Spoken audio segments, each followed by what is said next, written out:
Thanks for joining us online today. We hope you're blessed by this message.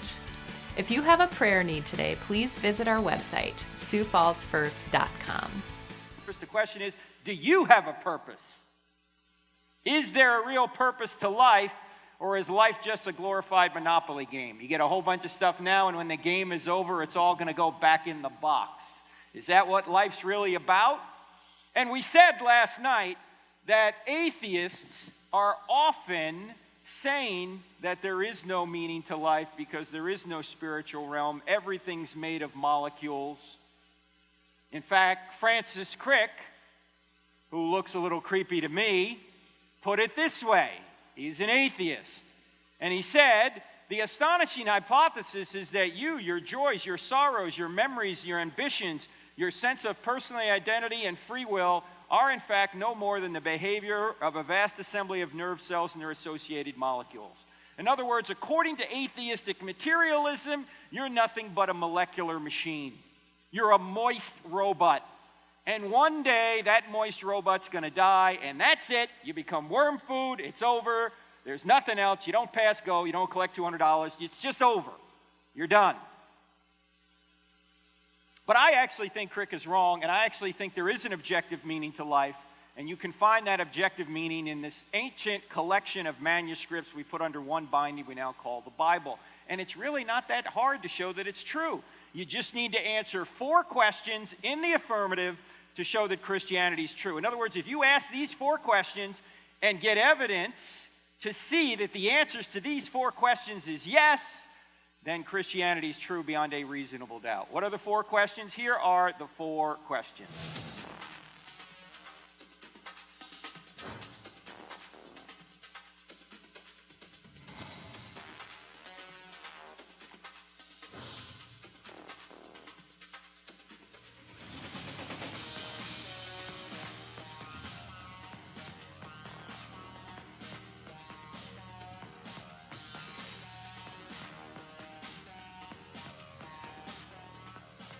Now, as we said, that super grooving music is actually from our TV show, which is on every Wednesday nights here in Central Time Zone, 8 p.m. and midnight, DirecTV channel 378. If you don't have DirecTV, it's on Roku. I don't know if you have that. If you don't have that, you can watch it streaming live on our website, crossexamine.org, at those times. There's also DVDs on our website. We're on radio every Saturday morning at 9 a.m. here in the Central Time Zone. I know it's on in Rapid City. I don't think it's on here in Sioux Falls. But that's okay. You can listen to it streaming. It's also on our app. It's podcasted. So there's many ways you can listen to it. And what we do is we present evidence for Christianity and we cross-examine ideas against it. Now, a little bit of review on the 4 questions. Why are these the 4 questions? Well, if there is no truth, or all truth is relative, or you can't know truth, then quite obviously the Bible can't be true. Of course, if there is no truth, then any book written by an atheist can't be true either, right?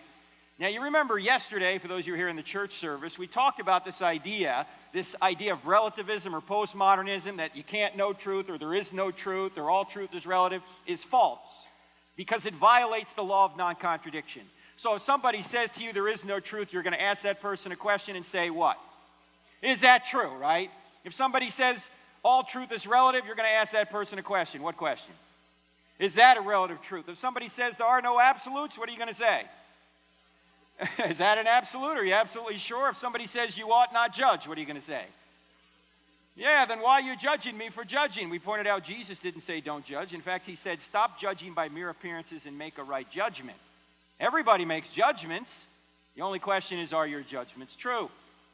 The second question is, does God exist? And obviously, you can't have a word from God if there's no God. Christianity can't be true if there's no God. So you got to give evidence that God exists. And last night we started doing that, and we'll review that here in a minute. The third question is, are miracles possible? And obviously the Bible can't be true if miracles are not possible, but I hope to show you tonight that not only are miracles possible, but the greatest miracle in the Bible has already occurred, and we have scientific evidence for it. Then and only then can we get to the question, is the New Testament true?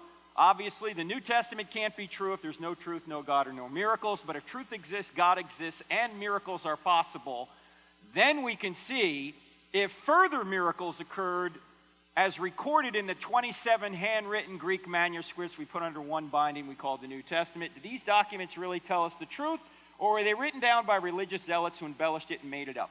Because you know you can't trust religious people, right? So they made this whole thing up, some will say. Okay?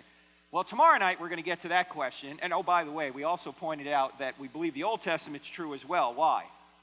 Because if the New Testament's reliable, you get the Old Testament thrown in, right? Who's in the New Testament that can authenticate the Old Testament? Jesus, right?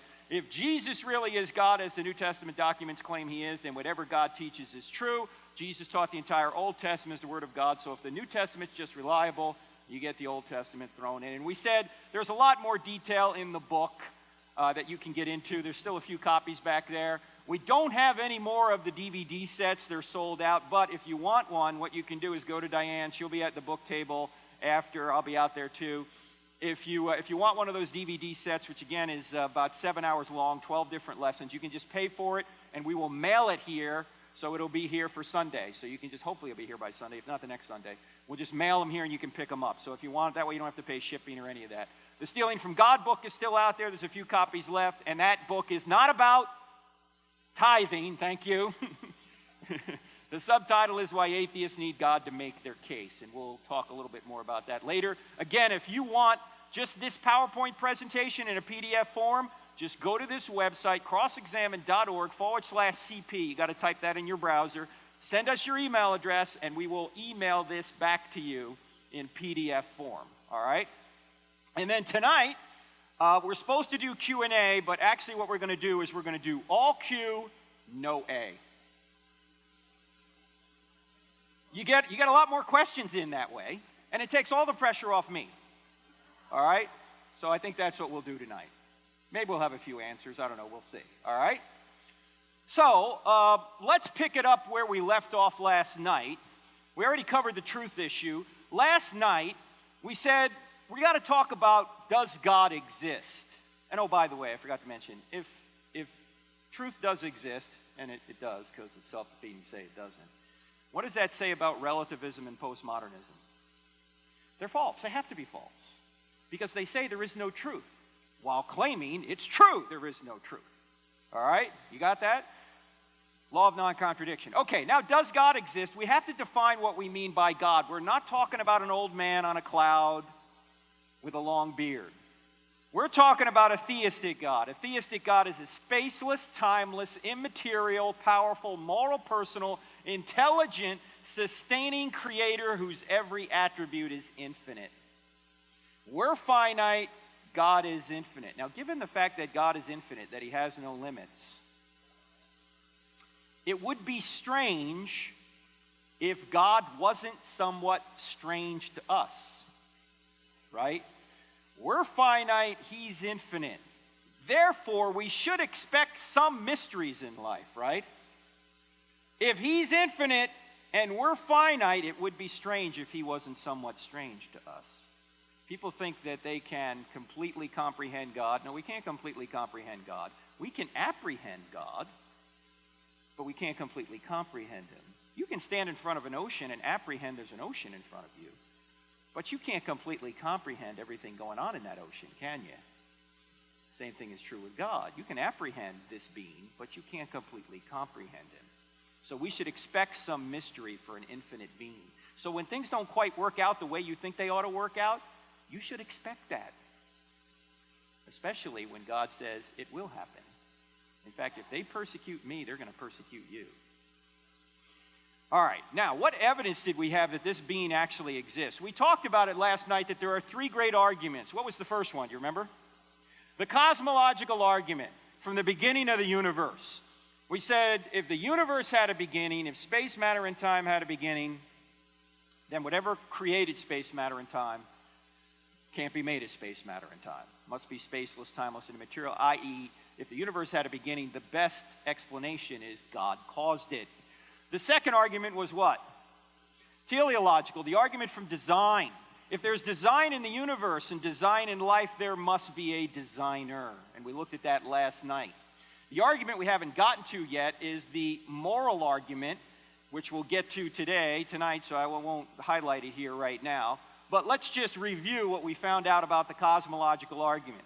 The cosmological argument points back to the Big. Now, as we said, some Christians don't believe in the Big Bang, but look, if there's a Big Bang, there's got to be a Big Banger. Right? And even atheists admit that space, time, and matter had a beginning out of nothing. And so it seems the best explanation if space, matter, and time had a beginning out of nothing would be somebody like God, a spaceless, timeless, immaterial, powerful, moral, personal, intelligent creator. And then we also said the universe didn't just explode into being out of nothing, it did so with extreme precision. And we said the universe appears to be fine-tuned like a watch, as is life. It also appears to be fine-tuned. And we pointed out the fine-tuning of the universe, that if you were to change any one of a number of factors infinitesimally, there would be no universe and there certainly would be no life.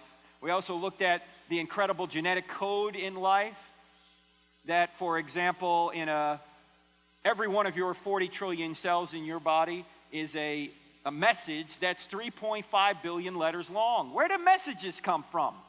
They come from minds. Where do programs come from? They come from programmers. DNA is like a software program, as Bill Gates himself admitted. Where do codes come from? They come from coders. So, when you put these arguments together, you have a being that looks a lot like God. But we're not done yet. We've got to now move on to the moral argument. The moral argument. So that was review. This is new material. You guys ready to go? All right. About 5 years ago, I had the opportunity to go across Europe with a friend of mine, the real Indiana Jones. His name is Bob Cornuke. And a couple of my sons and a couple other folks. And we started in London, and we wound up, after going through the channel there to Paris, we wound up driving all the way to Berlin. We basically took the path the Nazis, the Allies took to take out the Nazis. And on our way there, we stopped at the Buchenwald concentration camp in Wiedmar, Germany. Anyone ever here been to a concentration camp? Where'd you go? Dachau? Where'd you go, sir? Dachau again, yeah. It's a very humbling experience, isn't it? Well, this Buchenwald camp wasn't an extermination camp like Auschwitz, but still thousands of people died there. Dietrich Bonhoeffer was there for a while. In any event, when the Allies liberated the camp in April of 1945, they went through the front gate, which is still there. They looked off to the right. About 100 yards off in the distance, they saw the crematorium. It's still there. When they got down to the crematorium, they looked into the courtyard attached to the crematorium, and this is what they saw. Brace yourself. Now, if there is no God, this is just a matter of opinion. Why? Because if there is no standard beyond humanity, then that's just your opinion against, say, Hitler's opinion. If there's no unchangeable moral authority whose essence is goodness, then you can't say this is evil. Because if there is no good, there is no evil. Now, we all understand that this is inherently evil. If it's evil, there must be a standard of goodness. In fact, how can you discover who's right and who's wrong? Mother Teresa or Hitler? Mother Teresa, as you know, was the Catholic nun who served the poor in the streets of Calcutta most of her lives, and Hitler was the dictator of World War II, one of them, and he murdered probably 12 million people. How can you discover who's right and who's wrong? Well, let me ask you this question. How can you discover which map of Scotland is better? What would you need to see in order to know which map was better? Yeah, you'd need to see a real unchanging place called Scotland. If Scotland doesn't exist, then these two maps are meaningless. But since Scotland does exist, we can see that map A, while it's not perfect, is a better representation of the real Scotland than is map B. In other words, we have an external referent by which we can measure both maps. Well, that's exactly what we do when we compare Mother Teresa and Hitler. Mother Teresa wasn't the standard. Hitler wasn't the standard. There's a standard beyond both of them by which we measure both of them. And we say Mother Teresa measured up to the standard better than did Hitler.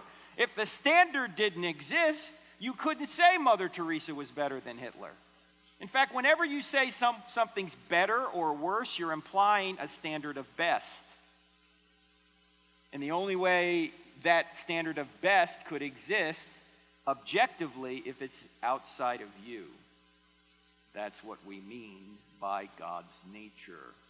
So God is the standard. Now at this point, some atheists are going to bring up what's called the Euthyphro dilemma. Have you ever heard of this? Some of you on the internet may have heard of it. If you're on a college campus, you may have heard of the Euthyphro dilemma. And it just comes from a dialogue that Plato had with this character Euthyphro, who said, does God do it because it's good, or is it good because God does it? This is supposed to be a dilemma that either makes God arbitrary because he makes stuff up, or he looks at a standard beyond him to decide what to do. If that's the case, why do you need God for morality then? However, this is not a true dilemma. What's a true dilemma? A true dilemma is A or non-A. A false dilemma is A or B.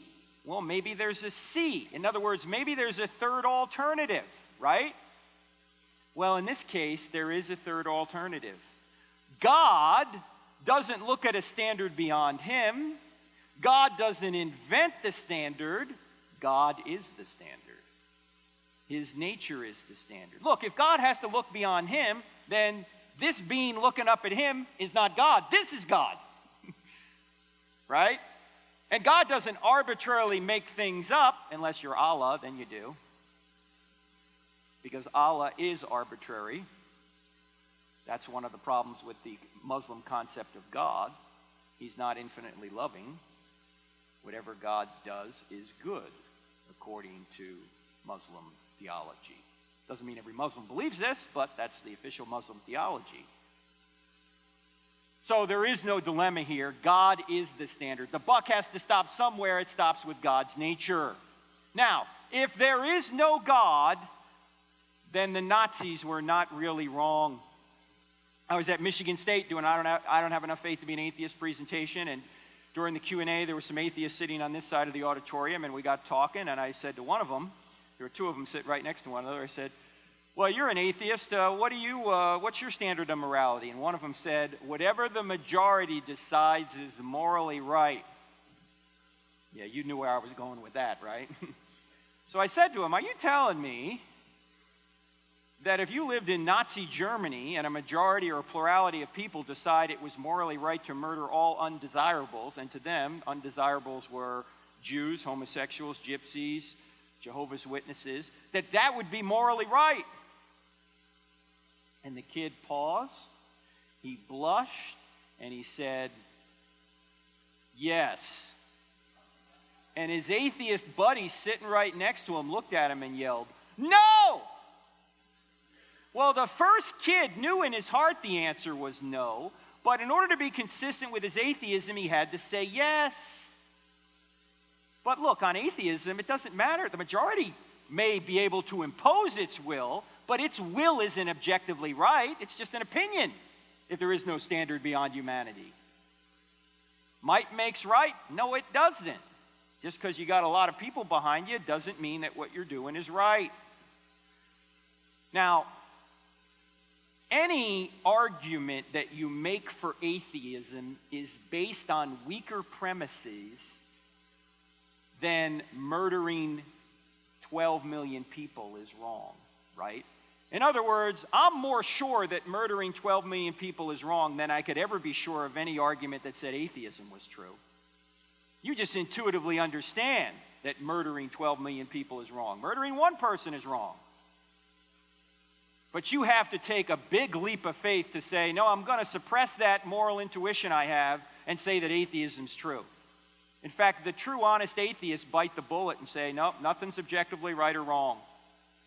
Well, if you're going to say that torturing babies for fun isn't objectively right or wrong, or in this case, objectively wrong, if you're going to say that murdering children, as ISIS is doing, or crucifying them isn't objectively wrong, then you have the wrong worldview.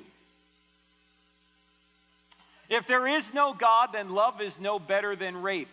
Not in an objective way, it's just your opinion. If there is no God, there are no human rights. You know, our country is arguing over rights. They're arguing over like same-sex marriage and abortion. In fact, there's a new religion in America. I don't know if you know this, but the new religion in America is the religion of sex. That's the new religion. All of our cultural debates are all over sex, pretty much. Marriage, abortion. Now, supposedly, we have to pay for contraception for people and abortion. This is the new religion, resurrected, no pun intended. It was an old religion, resurrected. And that's why you get a lot of hostility in the public square. I don't know if I mentioned this the other night, I may have, but one of the reasons that people get so annoyed with you if you're a Christian is not because they really care whether or not you believe in God. They just care about the implications of you believing in God on them. Because maybe you're one of those conservative voters now who wants to impose your morality on other people. But as I mentioned last night, it's not my morality. I didn't make it up, right? I didn't make up the fact that murder's wrong. I didn't make up the fact that abortion's wrong. I didn't make up the fact that men were made for women and women were made for men, and when they come together, only they can procreate and best nurture children. I didn't make that up. That's not my morality. That's just the morality. And by the way, everybody's trying to impose a moral point of view. Every piece of legislation is a moral piece of legislation. They're trying to impose a moral point of view. The question is, whose morality are you going to legislate? All right, no extra charge for that. The point here is that there are people out there saying that they have a right to something, yet they're the same people who say there's no God. Question, are there any rights if there is no God? No, you don't get your rights from people. Rights come from God. We hold these truths to be self-evident that all men are endowed by their Creator with certain unalienable rights. Among these are life, liberty, and pursuit of happiness, right? And rights or governments are instituted among men, not to give rights, not to take them away, but to secure rights. If your rights come from man, that means if the next man or woman gets in power that doesn't agree with your rights, you don't have them anymore? No. You have rights regardless of what the government says. But if there is no God, there's no rights to anything. There's no right to same-sex marriage. There's no right to abortion. In fact, if there is no God, there's no right to natural marriage or life. Everything's just a matter of opinion. You don't really believe that, do you? If one right exists, God exists. Oh, by the way, there's not even a right to fairness or justice. In fact, there was a professor many years ago at Indiana University who was teaching a class in ethics. And he had a brilliant atheist in his class. And he said at one point, he said, one of the major projects for this particular course is you have to write a term paper. Can't be more than 15 pages. It's got to be on my desk by October 31st. It's got to be typed written. It's got to be properly footnoted and referenced. So he had this atheist, as I say in the class, who wrote this paper on the merits of moral relativism. He said, there are no absolutes. There is no rightness or justice. Everything's a matter of opinion. You like chocolate, I like vanilla. He had it in on time. It was properly footnote and referenced. It was no more than 15 pages, and he even had it in a handsome blue folder. Turned it in. Professor read the paper. When he's reading the paper, he goes, there is no such thing as rightness, justice. Everything's a matter of opinion. You like chocolate, I like vanilla. He closed up the folder, and he wrote on the front of it, F, I don't like blue folders.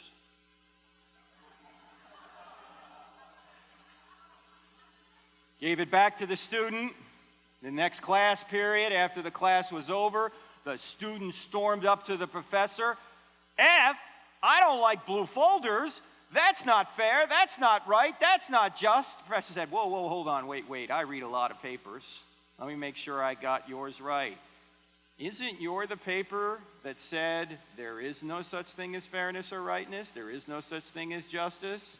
Everything's a matter of opinion. You like chocolate, I like vanilla. And if a student said, yeah, that's my paper, he goes, I don't like blue.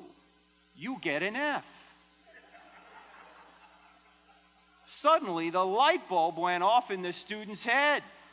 He finally realized there is such a thing as rightness, fairness, and justice. At least it was objectively unjust for this professor to grade his paper just on the color of the folder. You see, if you really want to convince something or someone that something's wrong, if they're denying there's something wrong, just treat them wrongly. Because I guarantee you, within about 10 seconds, they're going to say, that's not fair, that's not right, that's not just. Wait, didn't you just say there is no such thing as fairness, rightness, or justice? You see, the same people who are saying there is no God and there is no objective morality are the same people stealing objective morality from God whenever they are inconvenienced. They're the same people saying, oh no, I got a right to this and I got a right to that. If there is no God, there's no right to anything. Professor can fail you if he just doesn't like the way you look. It's amazing. These students talk about the merits of moral relativism. Suddenly that goes out the window when it comes to grading papers, isn't it? Right? You better be fair with me. Also, if there is no God, then religious crusades are not wrong. I had a couple of debates with Christopher Hitchens, the brilliant atheist who had a British accent, so he sounded even more brilliant than he was. And during our debates, he was talking about how, there's, religious people have done a lot of evil things, like in the Crusades and all that, to which I responded, you're right, Christopher, but if there is no God, why are the Crusades wrong? How could they be wrong if there's no God? Nothing's wrong. Why would it be wrong to take all your money and give it to Jerry Falwell? Or to Pat Robertson?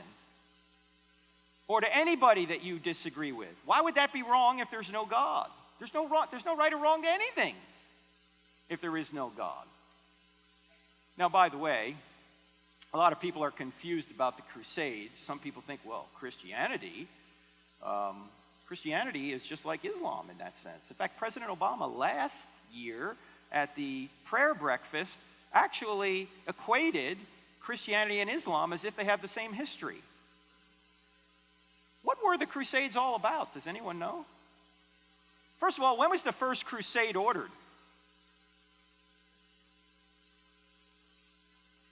This is known as history, ladies and gentlemen. Huh? Yeah, about 1095. The first crusade is ordered in 1095. Why? Because for the past 400 years, Muslim armies had taken over Christian lands. And finally, since the church and state were intertwined at that point, the Pope said, enough of this. We need to take back those lands.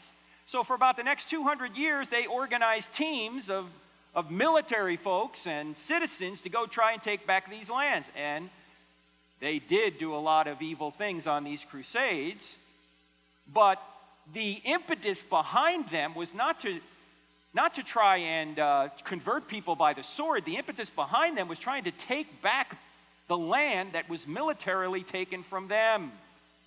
Now, unlike Islam, that was a military, probably justified military intervention, whereas in Islam, if you read the Quran, if you read Surahs 8 and Surah 9, if you're a Muslim and you agree with Surah 8 and Surah 9, again, not all Muslims agree with this, but you're supposed to kill the infidel. May Allah destroy the Christians and the Jews, say Surah 9. Surah 8 says, strike the heads off the infidels. Surah, by the way, is a chapter in the Quran. And this has been going on for 1,400 years, by the way. This did not start on 9/11. Okay? Jihad long predated any American policy in the Middle East. In fact, who was fighting the Muslims early on in our history? Who? Thomas Jefferson. Do you know the Barbary Pirates? You heard of them? The Marine Corps hymn. Any Marines in here? From the halls of Montezuma to the shores of Tripoli. That had to do with Muslim pirates, and Thomas Jefferson had to protect American shipping. That's what that was all about. So this is not a recent phenomenon. This has been going on forever. But the point here is that if there is no God, none of that is ultimately right or wrong. And if there is no God, then tolerance is no better than intolerance. And a lot of people think tolerance is our supreme command now. Now, by the way, are Christians commanded to be tolerant? No. Why? Because tolerance is too weak. Tolerance says hold your nose and put up with them. Love says reach out and help them. And in order to love people, you can't tolerate the evil that they want to do. In fact, you're unloving if you tolerate evil. We know this as parents, right? Or those of you who are former children yourselves, right? Your parents didn't love you if they tolerated everything you wanted to do, did they? No. The very reason they didn't tolerate everything you wanted to do is because they did love you. You can't tolerate evil. If you do tolerate evil, you're unloving. Isaiah says, woe to those who call evil good and good evil. What we're doing in this country now is we're calling evil good and good evil. And whose fault is that, by the way? The church's fault. Church hasn't been engaged. Church is just quiet in the corner because we're afraid that somebody might call us a name. Oh, man, can't have that. Whew, that would destroy me if somebody called me a name. Christians are going to have to stand up soon. Pretty much you won't have the freedom to even worship in this church. One day they're going to come to this church and lock the doors, and then you're going to wonder what happened. Well, we have a First Amendment. Doesn't matter. Doesn't matter if you have a First Amendment. If the Supreme Court changes enough, pretty soon that First Amendment just goes away. They interpret it any way they want. And by the way, if there is no God, you can't complain about the problem of evil. Why can't you complain about the problem of evil if there is no God? Because there is no evil if there is no God. Why? Not because God is doing evil, but because God is the standard of good, which makes evil even possible. In fact, C.S. Lewis, as you know, was an atheist early on in his life because he thought there was too much evil in the world, or too much injustice in the world. Then one day he had an epiphany, and ultimately he wrote that epiphany in the book Mere Christianity when he realized there really is a God. Here's what he wrote in Mere Christianity. He said, as an atheist, my argument against God was that the universe seems so cruel and unjust. But how had I got this idea of just and unjust? A man does not call a line crooked unless he has some idea of a straight line. What was I comparing this universe with when I called it unjust? You see, something can't be unjust unless something is just. Something can't be not right unless something is right. So if anyone's ever out there saying, well, there's too much evil in the world, you know what you should say? Hallelujah, God exists. You don't want to put it that way. But I know this sounds counterintuitive, but if evil exists, God exists. Again, not because God is doing evil, but because evil is only possible if good exists, and good is only possible if God exists, because God's the standard of good. In fact, Lewis put it this way. He said, the shadows prove the sunshine. In order to have shadows, you have to have sunshine. In other words, in order to have evil, you have to have good. Oh, you can have good without evil. You can have sunshine without shadows, but you can't have shadows without sunshine. So again, evil doesn't disprove God. Evil may prove there's a devil out there, but evil doesn't disprove God, because there'd be no such thing as evil unless there was good, and there'd be no such thing as good unless there's God.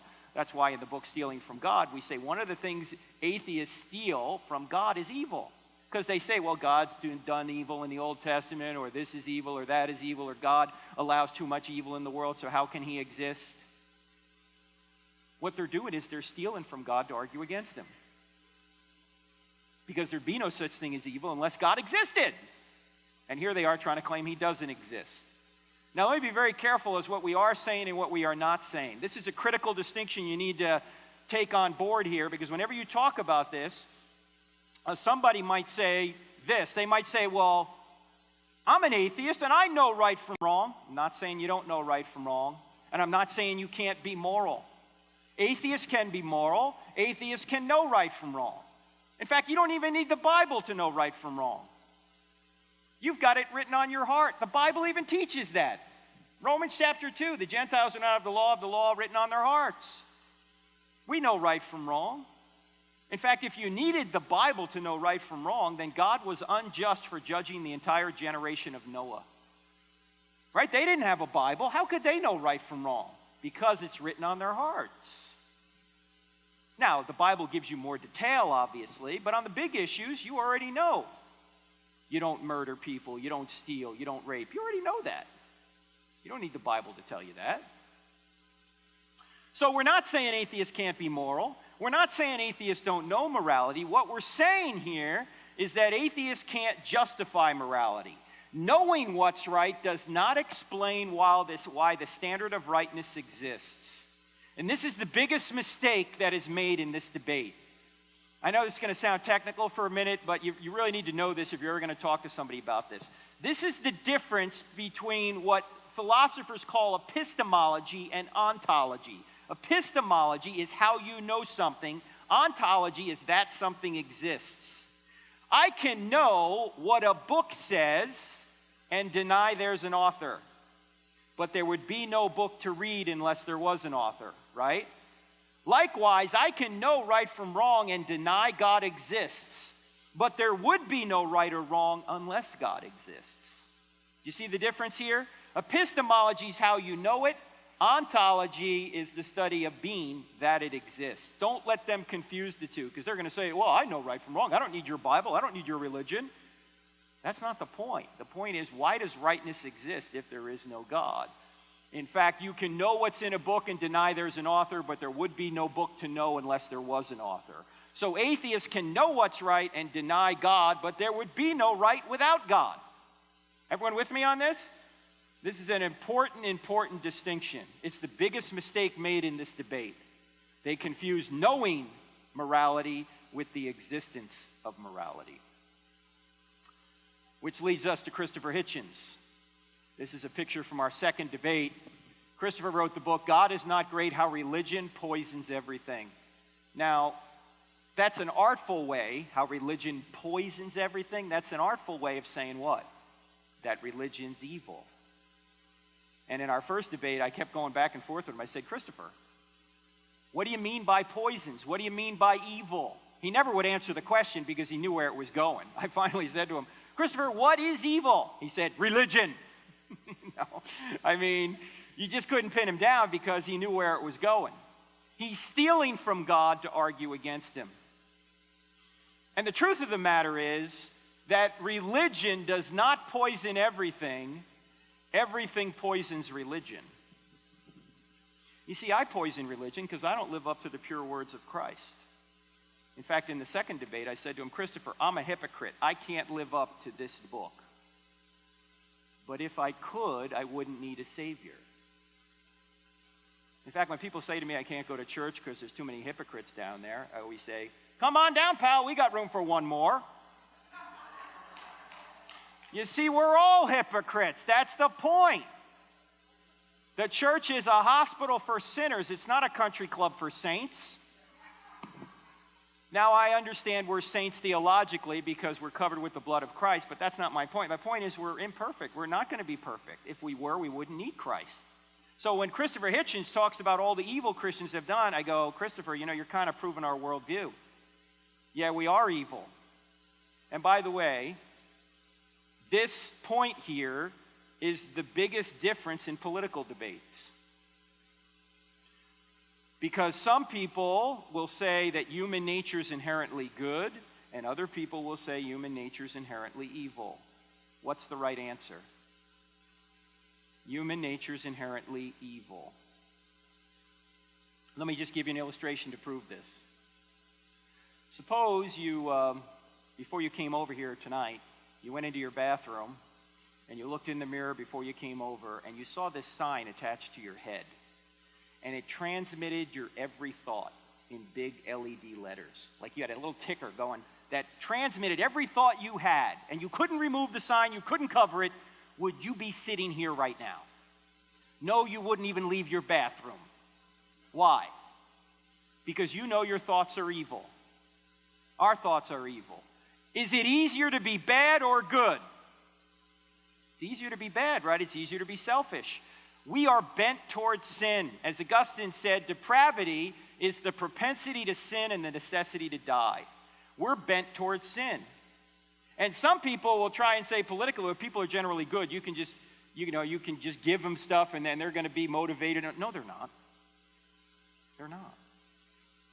Because we're depraved.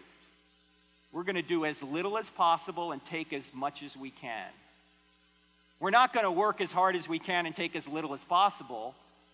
We're going to work as little as possible and take as much as we can because we're depraved. We're selfish. And that's why we need a Savior, because we are that way. Now, there's more we could talk about during the Q&A if you'd like on morality, but we got to draw some conclusions here. What conclusions can we draw from these three arguments, which we started last night?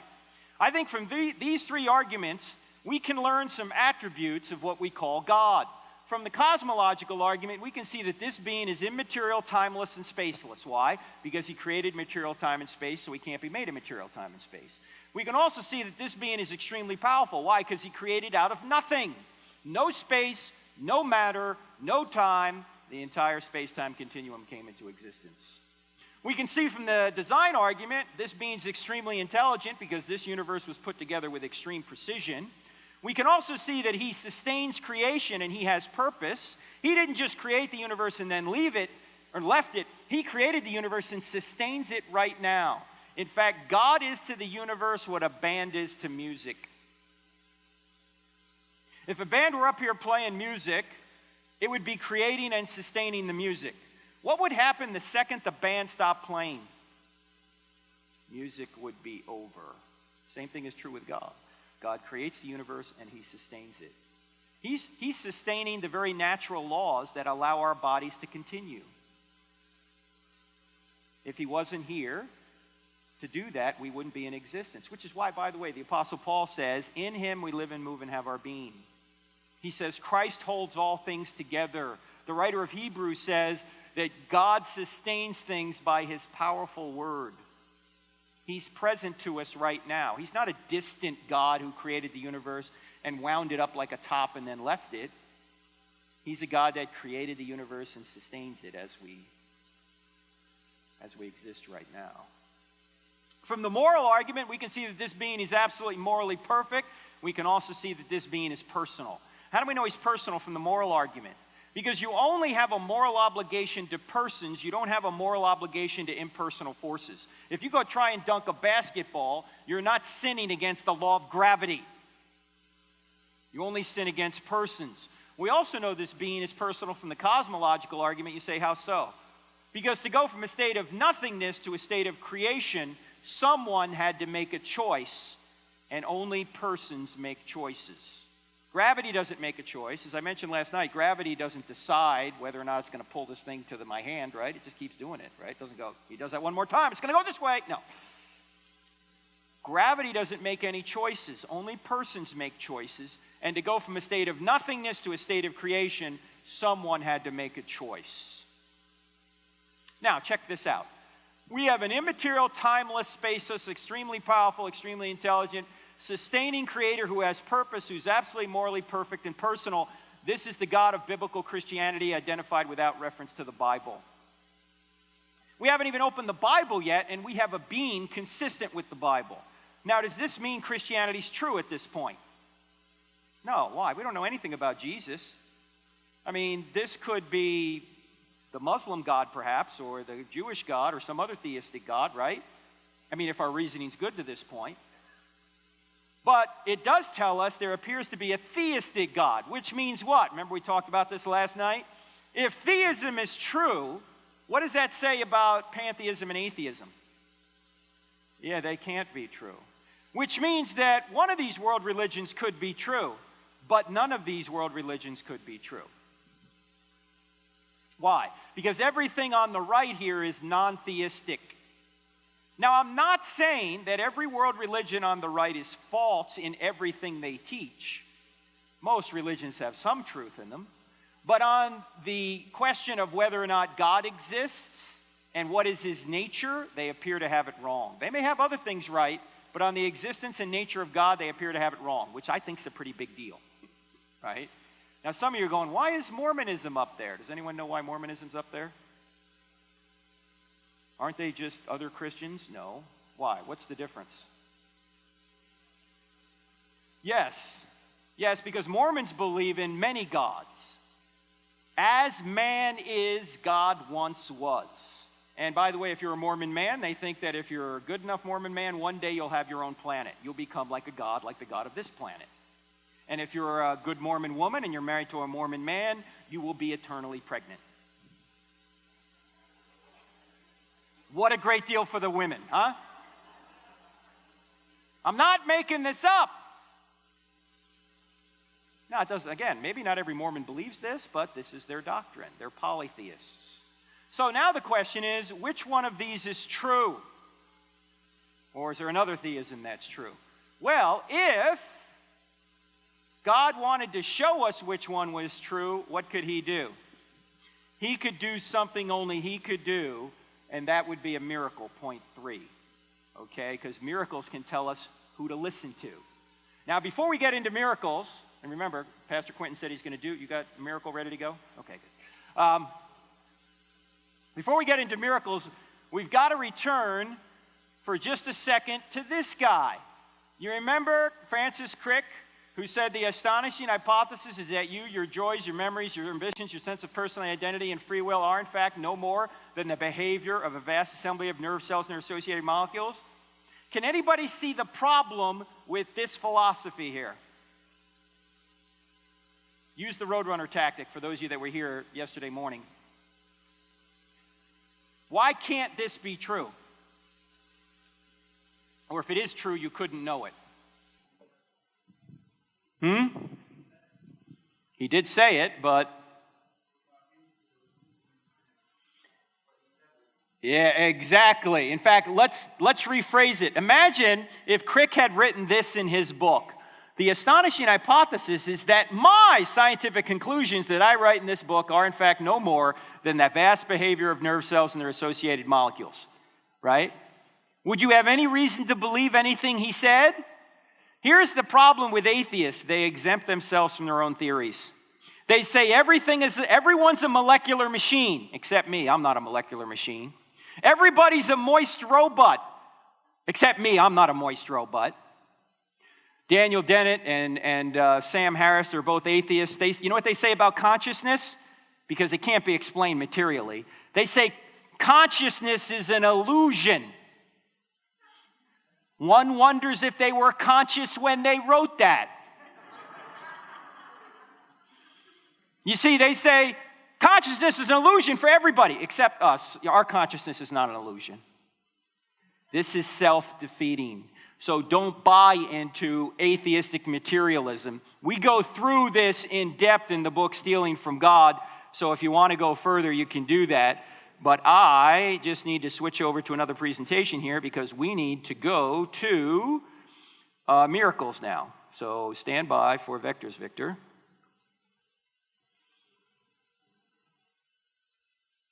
All right, let's talk miracles. You guys ready to talk miracles? All right. Question. Before there was any mass communication, let's go back, say, 500 years. If a king wanted to communicate with another king, say a great distance away, how could he do it? Yeah, he could send a message, right? And what would be on the message? There would be a seal, right, that would identify that the particular message came from the said king. Now, it seemed to me that that seal would have to have a couple of qualities about it. Number one, it would have to be unique to the king, because if everybody had the seal, you wouldn't know if the message really came from the king, right? And secondly, it would have to be difficult to forge, because if you could forge the seal, then you could send false messages from the king, right? So the seal is a way to authenticate that the message comes from the king. Well, that's what miracles are. They're seals to show that the message is coming from the king, God. And in order to do this, the question is, why are there miracles in the Bible? The reason there are miracles in the Bible is because the miracle confirms the message and the sign confirms the sermon. How are you going to know who to follow? God does miracles through that person. Now, question. How many miracles are there in the Bible, approximately? Anyone know? Nobody knows. Okay, about 250, depending upon how you count them. Some of them are bunched up. Now, let's just take that from Abraham to Jesus. That's about 2,000 years, Abraham to Jesus. And just to make the math easy, let's say we have 250 miracles over 2,000 years. How often do you get a miracle? Just divide it into it. How often do you get a miracle? Math majors? What's 250 into 2,000? 8, thank you. Homeschooling mom over here somewhere. Right, okay, all right, all right. All right, so we think that miracles are everywhere in the Bible. They're not. If you divide them out, you get a miracle once every 8 years. But do they occur like that? Do you get a miracle and 8 years later you get another one, and then 8 years later you get another one? No, they don't happen like that, right? How do they occur? When God is doing miracles through people, when does he do them? Huh? He's got a new message, so who would new miracles be around? Moses, Elijah and Elijah, and Jesus and the apostles. There are periods in the Bible, we have hundreds of years, there's no miracles. Why? Because there's not a new prophet that needs new confirmation. When God is doing miracles through people, he does them in these basic time frames with a few exceptions. Why? Why is God doing miracles through Moses? In fact, Moses says to God, why is Pharaoh going to believe me? And God says, well, you'll be able to do some of these miracles and finally Pharaoh will get the point, right? Jesus and the apostles, same thing. They could do miracles because they have new revelation that needs new confirmation. There's a new sermon that needs a new sign. There's a new message that needs a new seal. That's the purpose of miracles. It's no wonder you don't see them all the time. They're for a specific reason. They're not in there to entertain people. They're not there for just on a whim. They're there for a specific reason. Now, some people believe miracles are impossible. For example, Noah. How can you believe in the Noah miracle? It seems outlandish. I actually believe it occurred. In fact, in 2006, I went on a Noah's Ark expedition to Iran with a friend of mine, the real Indiana Jones, Bob Cornuke. I don't have time to tell you all the details of the trip, but we flew to Tehran. We had some intel that there could have been what people think were the remains of Noah's Ark about 55 miles northwest of Tehran in the Elburz Mountains in an area that could be considered Ararat, because the Bible does not say that Noah's Ark came to rest on Mount Ararat. It says the mountains of Ararat. Ararat was a region. In fact, Mount Ararat today is just one mountain. It's a volcanic cone. It was named by the local people there in 1200 AD. So it could have been a region. So, long story, we get up to this mountain. We're at 13,125 feet because I had my GPS watch on. We get up to this object.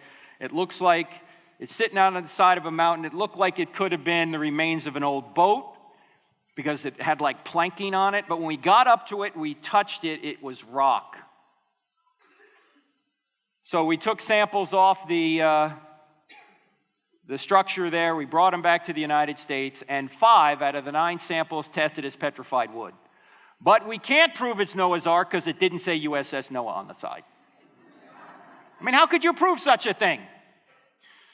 Some people think that resurrections are rare, so, how could you believe in a resurrection? Everyone they know who's dead is still dead. By the way, if you want to know more about Noah's Ark, you can go to our website, crossexamine.org, go to the links, and you'll see Bob Cornuke's website, baseinstitute.org. And by the way, Bob's also been looking for a bunch of other stuff. He's been looking for the Ark of the Covenant. For those of you that don't read the Old Testament but do go to the movies, that's Raiders of the Lost Ark. Bob thinks it's in Axum, Ethiopia, where a lot of other people think it is, in a church there. I'd say, Bob, if you're ever given the opportunity to look at the ark, don't open it, because we all know your face will melt. Okay? He's been looking for the anchors of Paul's shipwreck.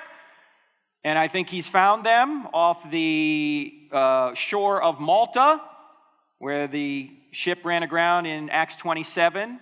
In 190 feet of water in the 70s, divers brought up these 4 anchors from a Corinthian freighter from the 1st century. One of them was melted down to dive weights, but the other 3 anchors you can see in the museum there in Valletta, the Maritime Museum.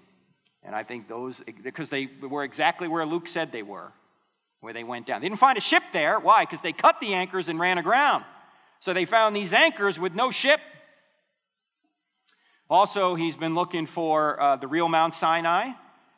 And I think he found that because that's just where Paul said it is, not on the Sinai Peninsula, but in Arabia. The real Mount Sinai is Jabal el-Lawz, Mountain of Olives, or Jabal el-Musa, Mountain of Moses, which is in Saudi Arabia.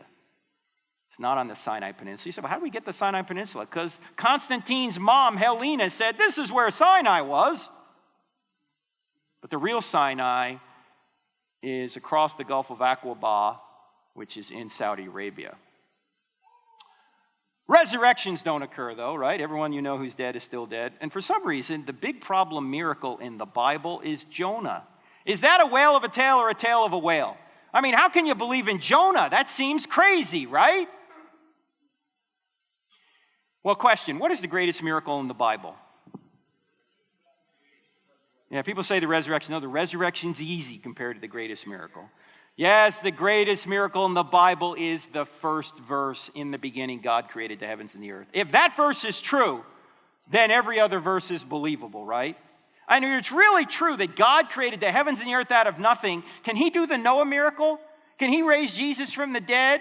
Can he do the Jonah miracle? That's easy for God to create the universe out of nothing, right?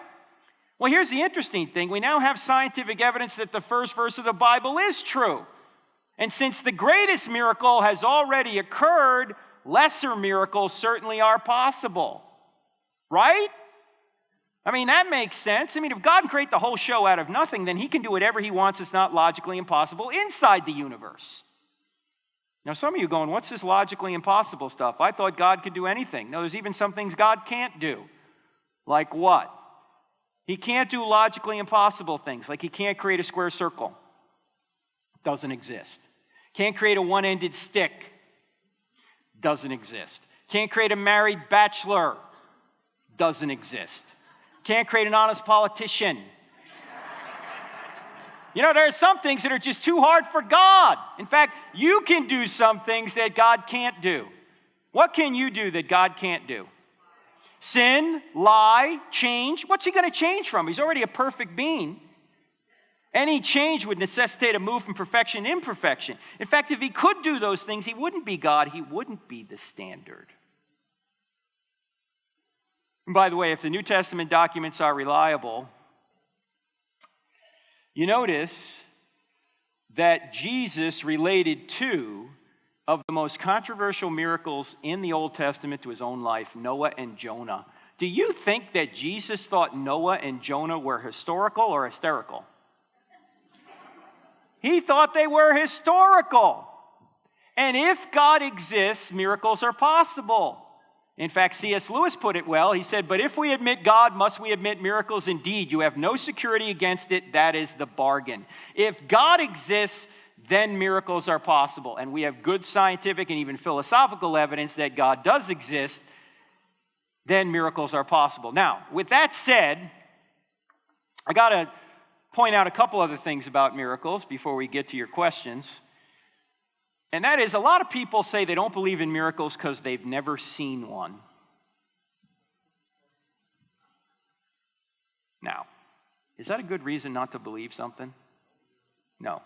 Why not? Because there's a lot of things I haven't seen that I believe. Not only that, if a miracle's job is to confirm a prophet or confirm a new sermon, I shouldn't expect to see many miracles. Miracles have to be rare if they're going to get our attention. For example, if they weren't rare, we'd think there's some kind of natural phenomenon and they wouldn't get our attention. But if people were popping up from the dead all over the place, if people were resurrecting from the dead all the time, what would the resurrection of Jesus be to us? It'd be nothing. I mean, suppose you go to somebody and you go, Jesus rose from the dead for your sins. And the guy goes, so what? Uncle George just rose from the dead 2 weeks ago. You know, now I got to give the inheritance back. No, miracles by definition have to be rare. If they happened all the time, we'd think there's some kind of natural phenomenon. One other thing about miracles we need to discuss. Do you know that some people will say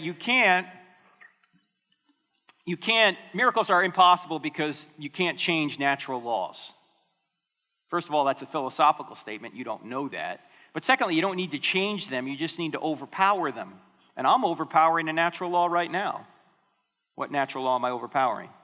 Gravity, right? If I can overpower a natural law, can the God who created and sustains natural laws overpower them?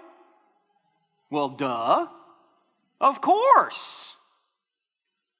Now, if an agent can intervene and overpower natural law, certainly God can. If an agent says, well, I'm not going to intervene anymore, fine. Natural law takes over. But if I can overpower natural law, so can God. And so don't buy into this idea that somehow you can't change natural laws or you can't overpower natural laws. You don't have to change them, you just have to overpower them. All right, stand by for vectors, Victor. Dun, dun, dun, dun. Well, no, we're not going to do David Hume. He's too complicated right now. But if you guys think, for those of you who are interested in miracles and David Hume, because David Hume had an argument against miracles, which some people still use to say that miracles are impossible. It's not a good argument. You can get the book. I want to jump ahead to this. Some atheists don't believe in miracles. In fact, all atheists don't believe in miracles. The question is, why don't they believe in miracles? Or I should say, why don't scientists, many of them, don't believe in miracles? This guy, Richard Lewontin, is a Harvard professor. He's a Darwinist, atheist, Marxist. He's got a lot of "ist" after his name. And a number of years ago, he had a very honest moment where he admitted the bias against miracles in the scientific community. Here's what he wrote, and this is a truncated version of his quote. He said, "It's not that the methods and institutions of science somehow compel us to accept the material explanation of the phenomenal world, but on the contrary, that we are forced by our a priori, meaning our prior adherence to material causes, for we cannot allow a divine foot in the door." It's not that science says miracles are impossible. It's that scientists have ruled the supernatural out of existence philosophically because they don't want God involved. Now, why may they not want God involved? Well, there's a number of reasons. Some of them are admitted by atheists. Aldous Huxley said the reason that we wanted to reject God was because God got involved and impinged on our sexual freedom. There it is, the religion of sex again. In fact, Ron Carlson, who used to go around and teach at colleges and point out the problems with Darwinism, once went to a college, invited by the professor, the biology professor, into class to teach the problems with Darwinian theory, and he did. And after the session was over, he went to lunch with the professor, and Ron asked the professor, "What did you think of my lecture?" And the professor said, "Well, Ron, I think what you say is true. I think there's a lot of problems with Darwinian theory, but I'm going to keep teaching Darwinism anyway." And Ron said, "Well, why would you do that?" He said, "Tell you the truth, Ron, because if we did really come from slimy green algae, I can do whatever I want sexually. Darwinism is morally comfortable." Now, this certainly isn't true of every atheist, but what I'm saying here is there's quite often a moral reason. As I pointed out yesterday, people almost invariably arrive at their beliefs not on the basis of proof, but on the basis of what they find attractive. Some people don't want there to be a God. Why? Because if there is a God, they can't be God. That's why you should always ask the question, if somebody's not a believer, if Christianity were true, would you become a Christian? If they hesitate or say, no, the problem isn't here, the problem's here, they don't want it to be true. You see, people are not on a truth quest in many cases, they're on a happiness quest. They're going to believe whatever they think is going to make them happy, and the problem is they can make themselves happy short term by doing a lot of sinful, stupid stuff, but long term it's a disaster. And many of us in here can attest to that, right? We've made stupid decisions in our past that have hurt us to this day.